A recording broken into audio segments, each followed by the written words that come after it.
अस्सलाम वालेकुम everyone. I hope so all of you will be fine. मैंने आपको अपनी पिछली वीडियो में एंग्लो नॉर्मन पीरियड के बारे में बताया था और उसमें आप लोगों को जो है बताया था कि उसमें लैंग्वेज के प्रॉब्लम्स आ रहे थे और डिफरेंट टाइप के लोग जो है वो डिफरेंट लैंग्वेजेस को यूज़ कर रहे थे। फिर चौसर आए, चौसर ने जो है इंग्लिश को प्रमोट किया अपनी राइटिंग के ज़रिए से।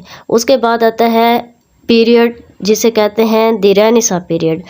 इसको ये स्टार्ट होता है 1500 से लेकर 1600 तक इसका टाइम पीरियड जाता है और इस पीरियड को डिफरेंट नेम से भी याद किया जाता है, जैसे कि एलिज़ाबेथन पीरियड हो गया, एज ऑफ शेक्सपियर हो गया, गोल्डन एज हो गया, एज ऑफ रिवाइवल हो गया। ठीक है, और ये जो वर्ड है ये आप लोगों के लिए भी एक न्यू वर्ड होगा, रेनेसां वर्ड। रेनेसां जो है अब इसका बताते हैं कि ओरिजिन और इसके मीनिंग्स क्या है। इसके जो मीनिंग्स है, रेनेसां जो है ये बेसिकली एक फ्रेंच वर्ड है। ठीक है, और इसका जो मीनिंग है, इसका मीनिंग है रिबर्थ और द रिवाइवल। ठीक है, मीन्स के कुछ तो ऐसे था रीबर्थ मीन्स के समथिंग थी, कुछ ऐसा था जो जिसकी बर्थ पहले हो चुकी थी, लेकिन उसकी वैल्यू, उसकी इम्पोर्टेंस जो है वो कुछ अरसे के लिए, कुछ टाइम पीरियड के लिए जो है कम हो गया। और उसके बाद जब उसका फिर दूसरा टाइम पीरियड आया जिसमें उसको दोबारा जो है वैल्यू दी जाने लगी। अब रिबर्थ किस चीज़ का हो रहा था, रिवाइवल किस चीज़ का हो रहा था, वो था क्लासिकल लाइफ का और लर्निंग का। मीन्स का जो चीज़ पहले गुजर चुकी थी उसका दोबारा रिवाइवल हो रहा था। अब जो है 1500 से लेकर 1600 यानी कि 1500 से 1600 तक जो है अब दुनिया के अंदर न्यू चेंजेस आ रही थी, ख़ास तौर पर आर्ट और आर्किटेक्चर में। ये जो दो चीज़ें थी इनके अंदर ज़्यादा रिवाइवल आने लगा, लैंग्वेज का, आर्ट का, कल्चर का, आर्किटेक्चर का। और उसके बाद जो है ये जो फर्स्टली टर्म थी रेनेसां, ये किसने इस्तेमाल की थी? ये जो थे एक फ्रेंच हिस्टोरियन थे, हिस्ट्री लिखने वाले थे, जिन्होंने सबसे पहले, उनका नाम था जूलियस माइकल, जिन्होंने सबसे पहले ये वर्ड जो है अपने उसमें वर्क में जो है यूज़ किया। और जो रेनेसां है ये स्टार्ट कहाँ हुआ, इसका ओरिजिन कहाँ से हुआ? फ्लोरेंस में सबसे पहले जो है इसको जो है यूज़ किया गया, किसके 13 ऑफ द सेंचुरी के अंदर। और जो है ये जो स्टार्ट हुआ किसकी राइटिंग के साथ? डांटे और पेट्रियार्क की राइटिंग के साथ इसका जो है ओरिजिन हुआ और इसका स्टार्ट हुआ। ये जो 15th सेंचुरी थी इसके अंदर इसका स्प्रेड हुआ, कहाँ पर? इंग्लैंड के अंदर जो है इसका स्प्रेड हुआ पूरी दुनिया के अंदर। जब फ्लोरेंस में ये रिवाइवल आया तो उसके अंदर जो है इसका जो है वो स्टार्ट हुआ।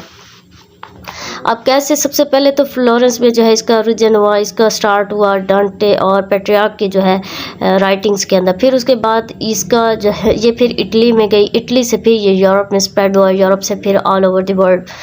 और उसके बाद जो है 16th सेंचुरी के अंदर इंग्लैंड के अंदर जो मोस्ट पावरफुल जो है नेशन, वो इंग्लैंड की जो नेशन थी वो मोस्ट पावरफुल नेशन बन चुकी थी यूरोप के अंदर। और जो है नए तरह की डिस्कवरीज, नए वर्ड्स की डिस्कवरीज हो रही थी, नए नए तरीके देखने के, समझने के और थिंकिंग जो है वो डेवलप्स हो रही थी। उसके बाद जो है रेनेसां का जो पीरियड है इसको हम लोग डिवाइड करते हैं 3 पार्ट्स में: अर्ली रेनेसां पीरियड, मिडल और हाई रेनेसां पीरियड और लेट रेनेसां पीरियड।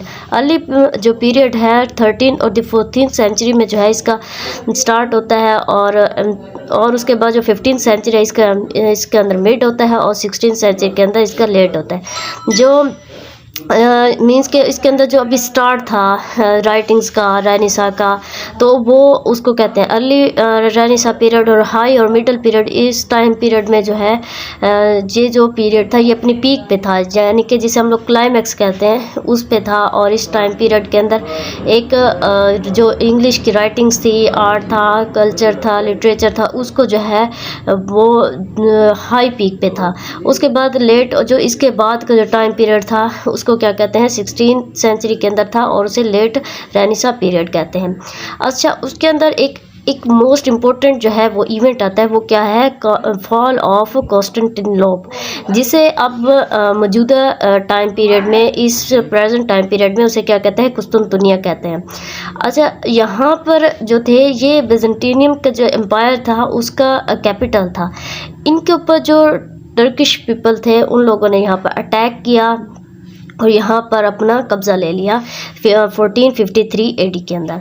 फिर इसी के रिज़ल्ट के तौर पर जो रेनेसां के स्कॉलर्स थे, जो ग्रीक स्कॉलर्स थे, वो जो यहाँ पर इर्द गिर्द में रह रहे थे, तो उन लोगों ने क्या किया, वो पूरे अब जब एक जगह पे अटैक हुआ तो उन लोगों ने क्या है, डिफरेंट एरियाज़ में जो है वो स्प्रेड होना स्टार्ट कर दिया, जो यूरोप के डिफरेंट एरियाज़ थे। ठीक है, उसके साथ साथ वो जब अपने एरियाज़ को छोड़ के गए, जो इस कॉन्स्टेंटिनोपल को छोड़ के जब गए, तो वो अपने साथ अपने जो मैन्युस्क्रिप्ट्स थे वो भी साथ लेकर गए। इसके रिज़ल्ट में मींस के जब ये लोग, इन लोगों ने जो है डिफरेंट एरियाज़ में जाना शुरू किया, तो उसके रिज़ल्ट में जो है वो रिवाइवल आया लर्निंग के अंदर, जिसे रेनेसां कहते हैं। इसका जो मेन, इस मूवमेंट का जो मेन एसेंस था वो क्या था, वो था man discovered himself and the universe. ये जो था, ये इसका मेन पर्पस था इस मूवमेंट का। ठीक है, और क्या था, और वो कहते हैं कि एक तो ये था कि इंसान अपने आप को डिस्कवर करे, इस यूनिवर्स को डिस्कवर करे, जिस चीज़ के ऊपर इनका मेन फोकस था। और उसके बाद आता है मैन सो लॉन्ग ब्लाइंडेड, और दूसरा जो मतलब कि इसकी एसेंस थी वो क्या थी, man so long blinded had suddenly opened his eyes and seen. उसके वो कहते हैं कि एक लंबे अरसे से जो है इंसान है वो सो रहा था, उसके बाद जो है उन लोगों ने सडनली अपनी आंखें खोली और उसके बाद दुनिया को देखना शुरू किया। मीन्स कि यहाँ पर वो रीज़न की बात कर रहे हैं कि वो ईच एंड एवरीथिंग में रीज़न ढूंढना स्टार्ट कर दी। इस के तौर पर इसके बाद जो रिज़ल्ट आया वो क्या हुआ, उसने एक न्यू वर्ड को ओपन किया, किसके लिए, पोइट्री और फिलोसफी के लिए। अच्छा, इस टाइम पीरियड के अंदर जैसे कि रेनेसां है, new things, new revival each and everything में आ रहा था, तो वो क्या था, उसके साथ साथ जो है एक साइंटिफिक डेवलपमेंट भी स्टार्ट हुई, जिसका जो है लिटरेचर के ऊपर भी अच्छा खासा असर रहा है।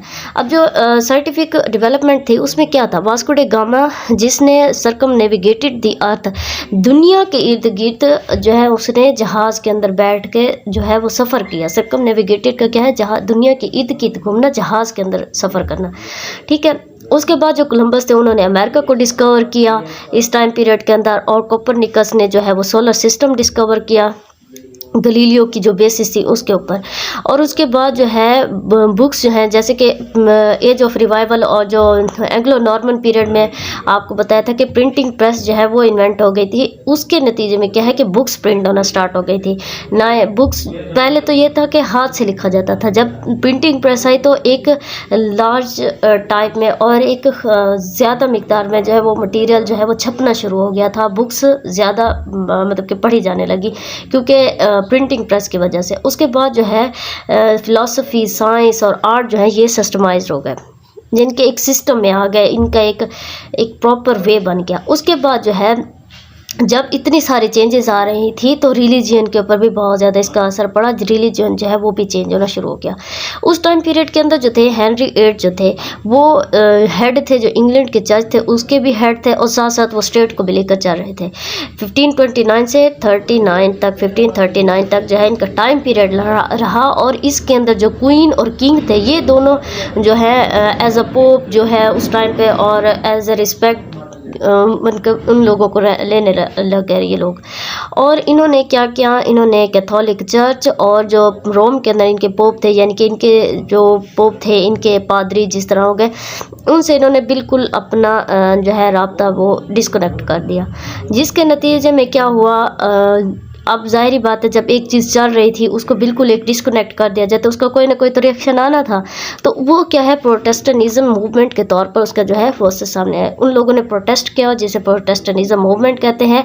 Different all over the parts of the Europe के अंदर उन लोगों ने अपने जो है प्रोटेस्ट स्टार्ट कर दिए, जिसे प्रोटेस्टेंट मूवमेंट का नाम दे दिया गया।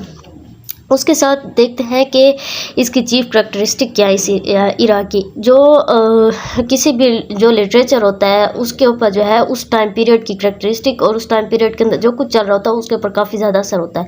इसलिए हर पीरियड को जब पढ़ते हैं तो उसके साथ साथ करैक्टरिस्टिक को लाजमी समझना बहुत ज़रूरी होता है। अब जो इसकी जो चीफ करैक्टरिस्टिक है वो क्या कहती है, ह्यूमनिज़म थी। ह्यूमनिज़म मीन्स कि इंसानियत के ऊपर फोकस किया जाने लगा, कि इंसान को तवज्जो दी जाने लगी। उसमें क्या है कि उसका मकसद ये था कि man's concern with himself as an object of contemplation, कि इंसान ही वो ज़रिया है जो गौर व फिक्र करने वाला है।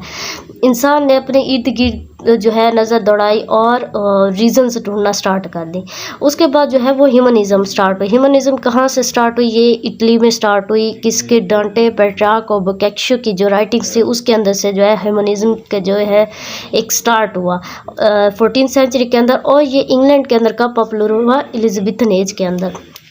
अब इसका ह्यूमनिज़्म मूवमेंट या ह्यूमनिज़्म जो एक टर्म थी, इसका मकसद क्या था? इसका था the proper study of Mankind, के इंसान को मुकम्मल पढ़े। इंसान क्या है, इंसान की नेचर क्या है, एक इंसान जो है दूसरे इंसान से किस तरह डिफरेंट है। इसी को वो जो है वो कहते हैं कि एक और जो थी वो कहते थे डिस्कवरी ऑफ एक्सटर्नल यूनिवर्स। ह्यूमनिज़्म के एक दूसरे जो एक सेकंड जो उसकी टर्म थी वो क्या थी? Discovery of external universe. उसके साथ साथ ये कि इंडिविजुअलिटी, यूनिकनेस, मीन्स के हर इंसान के अंदर अपनी एक खसूसियत होती है, अपनी एक सलाहियत होती है, उसको किस तरह बाहर निकालना है, किस तरह उसको निखेरना है।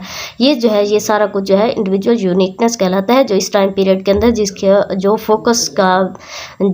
ऊपर फोकस ज़्यादा किया जाने लगा। उसके बाद आते हैं sensitiveness, true the formal beauty and the cultivation of the aesthetic sense, के इंसान के साइकोलॉजिकल और उसके अंदर उसकी रूह की जो उसके जज्बात की इमोशनल जो एलिमेंट्स हैं उसके साथ उसका क्या लिंक है, और उसके ऊपर के तवज्जो ज़्यादा दी जाने लगी। उसके बाद जो है मैंने आपको अपने जो पहली वीडियो थी, फर्स्ट वीडियो हिस्ट्री की, उसके अंदर एक शॉर्ट सा व्यू रेनेसां पीरियड के बारे में बताया था। इसको जो है फर्दर 4 पीरियड्स में, सब पीरियड्स में डिवाइड किया जाता है।